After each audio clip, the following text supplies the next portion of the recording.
Saat ini saya akan menunjukkan hasil observasi saya terkait dengan konservasi berbasis kearifan lokal di Desa Tiwoho, Kabupaten Minahasa Utara. Saya Franky Octavian Ulus. Tanya tentang konservasi mangrove, no? Saudara-saudari sama orang. Nah, kalau kita mantan hukum tua Tiwoho, jadi mantan dari 2004 sampai 2015, cuma 11 tahun. Lumayan lama ternyata. Jadi kalau seandainya mau minta, Makanya so tahu ini kayak orang. mana nak mau kasih kalau dari televisi tuh ini, Ya, ada Pak. model begini dia bisa sekali. Sedangkan lokasinya. kita cuma bagi supaya santai. Tentang keberadaan mangrove dan cara-cara bersama kita masih sedikitnya boleh menjelaskan, dan kita bilang tadi kalau ada kurang, ini memang ini perangkat desa masih resmi. Bapak Luki Domits ini, Nanti bisa perkenalan, bisa dekat. Pak Luki Domits selaku kepala jaga di wilayah pelayanan jaga 5, beliau yang kepala. Oke. Kalau kita tinggal mantan hukum tua Tiwoho periode 2004 sampai 2009, 2009 sampai 2015. Jadi kalau sekarang kurang mantan. Tapi 11 tahun dah. Ya, 11 tahun banyak tahu tentang keberadaan mangrove. Oke, mungkin pertanyaan pertama Pak, yang sudah tahu ini kan sudah pernah menjabat juga. Itu selama menjabat Bang sudah ada nggak konservasi mangrove ini? Oke, jadi 2004 itu untuk pembagian konservasi sudah ada. Nah, sebelum saya itu mantan hukum tua sebelumnya Bapak Hans Boham Esos. Beliau sudah berupaya terlebih dahulu merintis karena memang waktu zamannya beliau itu masyarakat menggunakan mangrove ini salah pada sasarannya. Terkadang mereka menebang, ambil kayunya sebagai kayu bakar atau kayu api. Itu Bang tahu. Nah, itu di bawah tahun 1990-an.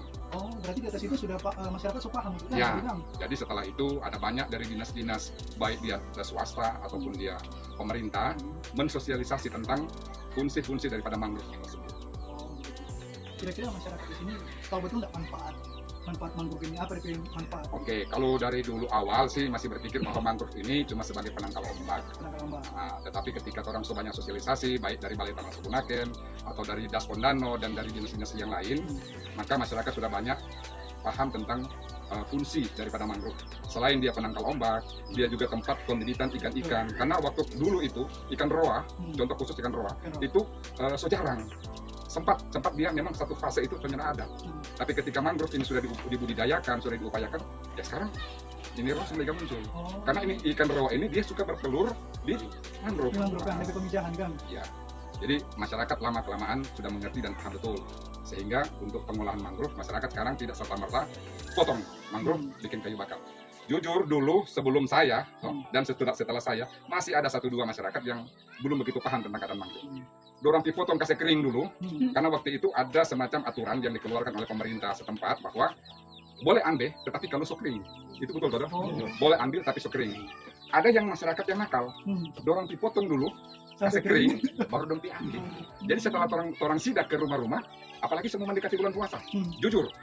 So banyak sekali karena masyarakat di mendekati bulan puasa yang sekitar di pinggir pantai ini 100% muslim yang di pinggir pantai. Jadi otomatis persiapan untuk puasa, dorang so potong memang ini kayu. Nah, karena kan tuh di saat puasa dorang kan so malas mau cari kayu karena fokus kepada bulan suci tersebut. Berarti sekarang kan sudah ada peran pemerintah tuh dalam konservasi ini. Sebelum ada pemerintah ada andil dalam konservasi ini, berarti masyarakat di sini memang ada dan membudidayakan mangrove di sini. Iya. Jadi ada, pada prinsipnya sudah ada beberapa kelompok-kelompok masyarakat yang dengan sebelum pemerintah masuk memang sudah kelompok-kelompok. Ya, so ada kelompok-kelompok masyarakat yang itu dikelola oleh LSM. Jadi LSM bekerja sama dengan masyarakat, bentuk kelompok-kelompok kecil di masyarakat dan memberikan pengertian tentang apa fungsi peran dari mangrove dan masyarakat akhirnya mulai mengikuti itu. Tetapi memang jujur waktu saya memimpin masih ada kurang lebih ya 10% yang masih memikirkan bahwa mangrove itu orang boleh menebang dan sebagainya. Tapi lama-kelamaan dengan mereka sadar sendiri karena yang dididik ini adalah generasi anak-anak. Jadi anak-anak sudah diberikan tanggung jawab. Jadi ketika anak-anaknya pulang rumah kalau ada kayu ting atau kayu lolaro dia udah Pak, orang guru-guru marah, kita pokok ini jangan. Akhirnya dengan sendirinya yang orang tua-tua mulai malu kan kalau anak-anak yang tegur orang tua. Baru juga ada penyampaian pengumuman dari pemerintah lewat pengeras suara, baru ada sosialisasi ya walaupun itu dilakukan oleh LSM tetapi diperakasai oleh pemerintah desa setempat. Biasa masyarakat selalu paham sebelum pemerintah ini kan? Ya, jadi ketika dia masuk taman ini kan termasuk orang ini desa penyanggah Taman Nasional Bunaken. Betul. Jadi dia penyangga karena dia berdekatan dengan Bunaken. Bunaken. Setelah itu orang masuk dalam satu lembaga Balai Taman Nasional Bunaken. Pemerintah masuk di sini turut ambil bagian dalam menjaga kemerdekaan mangrove di sini sangat aktif. Sebelum saya jadi hukum tua, Nggak masih ada pas zaman pikir Pak dari Wahab orang sudah. tiga. Jadi kalau kita mau tarik ulur itu sekitar tahun 2000 itu sudah. Ada orang baru dari Jadi sebelum kita kan jadi 2004. Jadi sebelum tahun 2000 itu sudah mulai dengan gerakan-gerakan untuk pemanfaatan mangrove. Nah ini sempat ya booming lah beberapa waktu yang lalu, cuman Kita sempat tahu makanya punya ini dan pengen di sini dan karena kita sempat tahu lalu tuh ada tempat wisata di dalam. jadi Sekarang Mbak So ini kan kejadian bulan Desember ya, itu biasa Desember itu kan cuaca yang ekstrim. ekstrim. Sedangkan manto sana DP batu sama yang rumah masih palanting-palanting, komunikasi cuma mangrove cuma dari bambu. Kalau mangrove di sini kurang lebih 40 jenis. 40 jenis. 40 jenis. Kira-kira yang Bapak tahu apa? Yang tahu saja. Yang kita tahu di sini cuma jenis pertama ting, Ting. lolaro, tapi bahasa kampung ya. Bahasa kampung. Kalau bahasa ini kita suruh Berarti memang masyarakat lokal ini punya nama sendiri-sendiri kan? Iya. So ada Jadi kearifan ting, lokal. lolaro, api-api, apalagi tadi makuru, sarimunte, parubobo, itu bagian dari mangrove. Tetapi ada banyak jenis lain yang kita sudah tidak hafal, Oh, karena bukan kita bidang. Ada sebetulnya. yang DP Pasir ada 40 jenis Iya, kan? paling banyak mangrove jenis mungkin di sini. Di sini kan? Jadi di sini ada salah satu bapak yang dia mendapatkan SCTV Award karena dia memang di bagian lingkungan hidup khusus mangrove. Bapak Lawrence Loho, Lorenzo. dia sempat kirim ke Jakarta dan di wawancara di sana sekaligus dikeluarkan lewat perawatan hutan lindung mangrove. Dia salah satu Pak Lawrence. Kira Pak di sini masyarakat lokal di sini caranya untuk menjaga atau membudidayakan di sini seperti Jadi begini, Jadi proses. Jadi awalnya karena sudah mendapatkan pelatihan, mereka proses pertama pembibitan. pembibitan. Jadi pembibitan itu mereka yang ambil jauh-jauh dari hasil bibit yang ada di sini, yang mereka lihat boleh mau ditumbuh, itu orang bikin bentuk pembibitan. Oh, Buah jatuh yang sudah matang, itu diambil dan dibuat polybag, baru di kalau orang pakai bahasa lokal sini bilang koloko dulu tadi ya. oh iya. Setelah Koloko. dia Bahasa kurang lokal. lebih 3 bulan, kalau DP daun sudah mulai keluar, baru orang mulai proses penanaman. Nah, biasanya penanaman apakah lewat kelompok-kelompok yang sudah dibentuk, atau melibatkan anak-anak sekolah, mahasiswa yang PKL datang di sini. Jadi banyak sekali kegiatan. Sebelum juga kita juga banyak yang datang untuk penanaman mangrove. Kalau DP bahasa lokal sendiri untuk menjaga ini untuk konservasi ini ada nggak? Atau mungkin itu koloko itu suka pembibitan kan? Pembibitan, Koloko itu semayam tapi kan kalau bahasa kampung bahasa kampung koloko. Aku salah gitu, betul tuh. Koloko kan? Cuma orang kan jarang jaga bilang bahasa dunia. Padi ada juga. Padi jadi Mangrove ke padi. Koloko. bahasa zaman Cibawoka. Kalau ini Pak, kan tadi bilang ada LSM, terus ada organisasi-organisasi Iya. di sini. Kan? Sampai sekarang tuh organisasi itu masih ada. kalau DP kelompok-kelompok. kan? kelompok bukan jadi Oh, kelompok masih ada. Kelompok masih. Masih ada beberapa kelompok di sini yang Mas sendiri tahun kemarin ada lupa. Tahun kemarin masih ada di situ, cuma saya belum. Di papan juga ada di Masih sana. ada. Oh, ada di Papan Papan. ada di sana. Oh, nanti mau Kebetulan juga salah satu penyelenggara tahun kemarin Kepala juga di situ. Kalau tadi Pak dari yang bakoloko itu sampai dia bertumbuh jadi mangrove yang dewasa seperti ini kira-kira Oh ini banyak tahun ini. Lama. lama kan? Banyak tahun. Lama tahun. Tapi dia sampai dia aman kan mungkin ada waktu tertentu beberapa bulan mesti jaga dong. Iya. Itu Dia bakal- minimal 6 bulan Iya. dari koloko itu dia. Dia dari bibit ambil semayam di kalau bilang koloko. Ah. Setelah dia muncul daun kurang lebih 6 bulan. Oh 6 bulan kan Nah, sampai itu pun mau dipindahkan, orang mesti lihat situasi kondisi. Kalau di lokasi terlalu banyak air tawar, dia nggak akan jadi. Oh, berarti selama 6 bulan itu dia di mana ketika? Nah, itu dibibitkan di ada beberapa lokasi yang di pinggir pantai Oh, biasanya. di pinggiran. Berarti nggak Supaya- kena air kan? Dia nggak kena air asin. Nggak kena air asin. Nah, Dan tidak boleh kena air tawar juga. kalau air kualan senyumut tanah begitu susah menjadi. Karena harus lebih banyak air tawar. Terakhir Pak, ini kan kita walaupun mahasiswa pasca sarjana di apa Unsrat di ini Pak kelautan dan perikanan, cuma kita dinas pendidikan. Jadi kita mau hubungkan dengan fungsi dan manfaat dari mangrove itu sendiri dengan bencana yang kemungkinan kalau BMKG pasti tsunami. Yang paling ini kan tsunami di sini. Karena memang lokasi dari ini selain dari pesisir dia juga rentan sekali untuk terdampak oleh gelombang air tinggi ataupun tsunami. Nah, seperti apa pemahaman masyarakat di sini atau berdua itu tentang fungsi mangrove ini terkait dengan bencana alam itu sendiri? Jadi begini, awal-awal juga kan masyarakat belum paham betul. Toh. Mereka pikir ini cuma suatu tanaman yang tumbuh sendiri. Toh. Jadi ketika diberikan pemahaman oleh beberapa LSM atau pelindung dari pemerintah, sekarang masyarakat memahami bahwa ternyata mangrove ini punya peran penting ketika terjadi tsunami-tsunami kecil-kecilan. Dalam arti yang dia masih boleh menahan ombak dan sebagainya. Nah, ya, kalau di tsunami besar ya, biar lagi mau mangrove ini dia tetap lewat dia. Tapi tetap sekalipun tsunami dia tinggi 30 meter, tapi ini sangat membantu. Iya. Gitu. Jadi Dia tekanan. memecah gelombang. Jadi tekanan air untuk ke darat itu pemahaman masyarakat. Mereka sudah tahu berarti ada tatahan. Betul. Dalam pemahaman masih refleks mau lari, Iya. toh masih ada. Iya. Daripada memang dia blontos Betul. tidak ada tanaman begini. Betul. Jadi kalau pemahaman tentang masyarakat soal keamanan apabila ada bencana, memang sih tidak 100% bergantung pada mangrove. Oke. Tetapi sudah ada pemahaman bahwa mangrove juga salah satu tumbuhan yang bisa menahan arus yang ada, gelombang yang akan datang.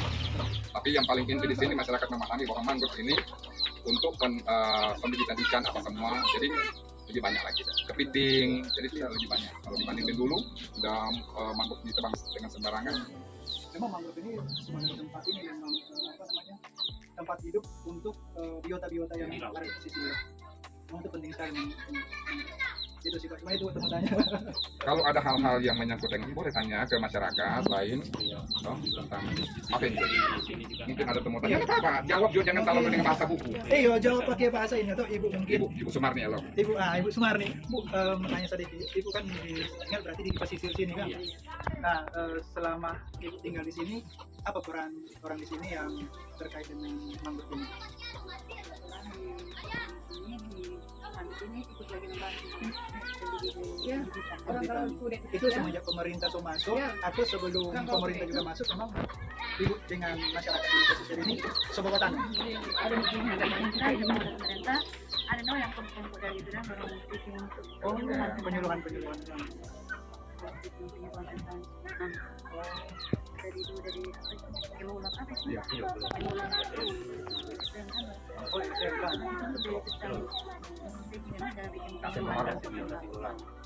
Terus masyarakat di pesisir ini sendiri merasa enggak mangrove ini memberikan manfaat yang luar biasa buat Iya, Ibu? kita merasa itu. Iya, memang ada Contohnya manfaat. Kalau umpah besar tuh kemarin itu kan ada mangrove, jadi otomatis yang langsung kemarin. Yang langsung kan? Umpah besar kalau nggak boleh kondisi dia, umpah besar. Jadi dia suka itu tuh di mangrove. Iya, langsung dari mangrove kan. Kalau dari segi ikan atau apa lebih ini apa Kalau udah tahu ada mangrove tuh, ada mangrove lebih banyak. Kan masih masyarakat pesisir ini banyak nelayan, banyak ikan berarti di sini Bu.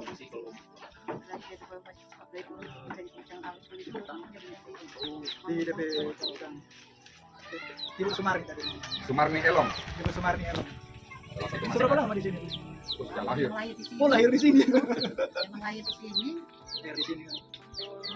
Ada lagi tuh bertanya-tanya yang sudah tahu kan kita boleh membantu jelaskan. Itu sih palingan yang lebih umum yang bisa dibahas itu yang kalau mau lebih dalam sebetulnya misalnya juga ini Pak, ada nggak bantuan pemerintah terkait dengan finansial? Pemerintah ada kasih anggaran nggak ke masyarakat di sini untuk pembudidayaan itu? Oke, Cuman- jadi kalau bicara tentang pemerintah memberikan anggaran, jadi secara real, jadi pemerintah nggak langsung memberikan kepada masyarakat napa uang, komuniti tanah. Enggak. Jadi pemerintah selalu menggunakan fasilitas kelompok. Orang kelompok ya. Jadi contoh misalnya dari Das Tondano, banyak juga mengambil bagian di sini. Jadi Das Iya. Tondano. Baru kalau dari pemerintah itu dari Dinas Kehutanan. Dari Dinas Kehutanan membuat satu kelompok kepada masyarakat dan itu ada anggaran.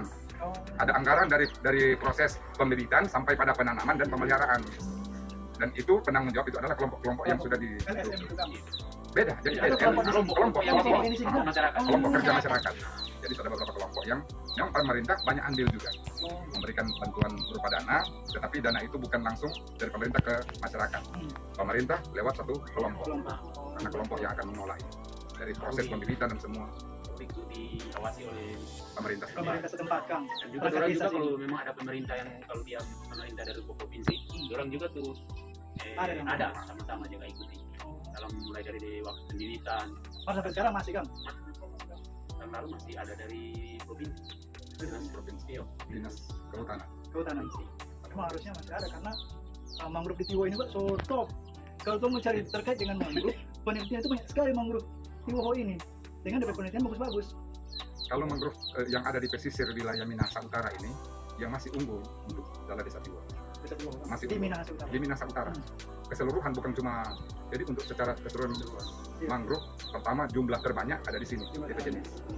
baru DP perawatan apa semua itu sudah dikenal bahwa masyarakat sini sudah sangat paham tentang Paham, ya, itu yang paling penting. Kesadaran masyarakat. kesadaran. Karena di kampung-kampung tetangga lain masih ada juga mengkonsumsi kayu bakar dengan mangrove. Memang itu masalah terbesar kayu. Kalau Betul sini tadi. memang- Di sini takut. Kalau di zaman pemerintahan saya, Ada DP hukuman, Bu? Iya ada. Oh, ada sanksi kan? Iya ada sanksi. tahu. Ada masuk 4 penjara. tahun masuk penjara. Itu kalau tebang. Oh, terbang. Oh, kalau tebang 4 tahun penjara. jadi misalnya ada nggak bisa nggak dipotong? Pertanyaan kan? Bisa. Ada intinya bisa dipotong, tapi pertama harus ada izin. Oh, Mau pakai untuk apa? Dan itu ada kontribusi balik. Dia harus menanam. oh, Minimal kalau yang potong. tebang 1 tanam 5. Oh, begitu. Harus begitu. Jadi kan itu akhirnya masyarakat berpikir lala lagi ganti jo. Kalau cuma pakai belok kayu, ambil kayu Di kebun. kebong terus ambil mangrove. Jadi itu salah satu trik juga dari pemerintah supaya masyarakat jadi memahami bahwa mangrove ini sangat penting. Penting. Baru ada juga beberapa pemahaman bahwa mangrove ini daunnya masih terlalu jago ibaratnya untuk menahan karbon dioksida. Betul. Iya, betul sekali. Jadi pemahaman masyarakat sudah tahu itu. Oh, ternyata Imam, masyarakat iya. sudah paham juga soal itu ya. Jadi dia salah satu pohon yang sumber energi menahan Iya.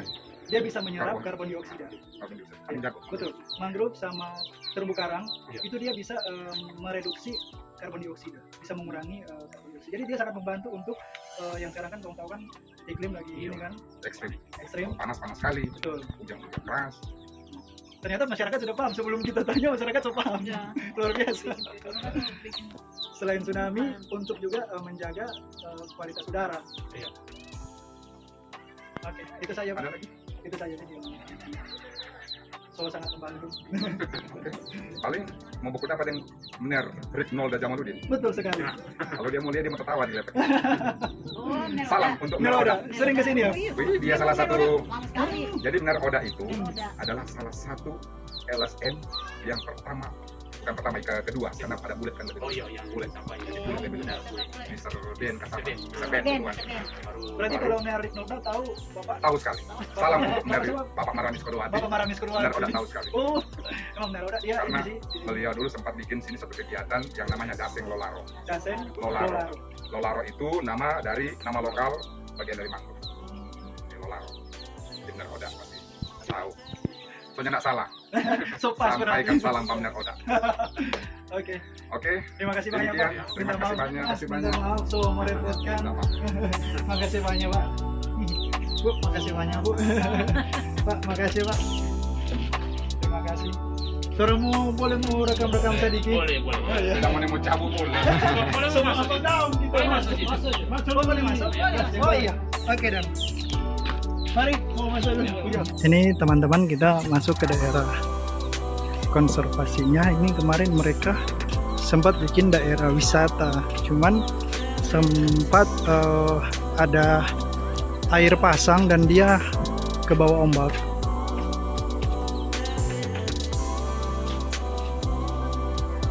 Ini kelihatan sudah agak berbeda yang mangrove ini dengan mangrove yang berbeda atau sama saya nggak tahu, tapi terlihatnya berbeda. Di depan sana terdengar ada suara, kemungkinan masyarakat setempat mereka pakai untuk rekreasi. Ini bagus sekali kalau kita datang ke sini waktu ada tempat makan setahu saya di depan. Nah, ini ternyata ramai. Hai. Kepada Om kau mau balik dan? Hah? Mana aku setang? Coba lari-lari.